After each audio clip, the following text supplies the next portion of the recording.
ইসলামপুর পৌরসভা এলাকায় বড় ৫টি ছট ঘাট ও বেশ কয়েকটি ছোট ছোট ছট ঘাট রয়েছে। সব ছট ঘাটগুলি পরিষ্কার পরিচ্ছন্ন করার কাজ চলছে পৌরসভার পক্ষ থেকে। আজ সেই ঘাটগুলি পরিদর্শনের জন্য আসেন পৌরসভার চেয়ারম্যান কানহাইয়া লাল আগারওয়াল। চেয়ারম্যান কানহাইয়া লাল আগারওয়াল আজ ইসলামপুর পৌরসভার ব্লক পাড়া এলাকার ছট ঘাট পরিদর্শনে আসেন। চেয়ারম্যান কানহাইয়া লাল আগারওয়াল বলেন, ছট ঘাটগুলি পরিষ্কারের কাজ চলছে।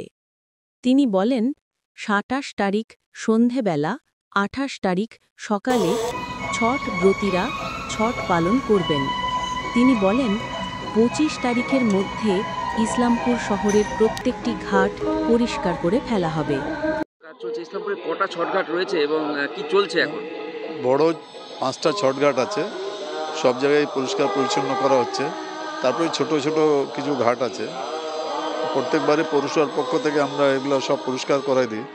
আজকেও যেহেতু কালী প্রতিমা নিরঞ্জন হবে, আগামীকাল থেকে যত এখানে ছটঘাটে যা আছে সব পরিষ্কার আমরা করে দেব।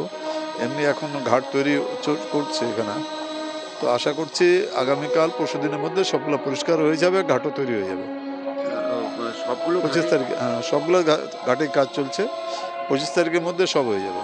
যেহেতু আজকেও কিছু প্রতিমা নিরঞ্জন হবে, সেগুলো আগামীকাল আমরা সেগুলোকে সব তুলে দিয়ে সব পরিষ্কার করে দেবো। বেশি দিন তো আর বাকি নেই, তো এখন না, মানে ওই জোরতোর কাজ। ২৭ তারিখ সন্ধ্যাবেলা, ২৮ তারিখ সকালে, এই দুদিন আছে।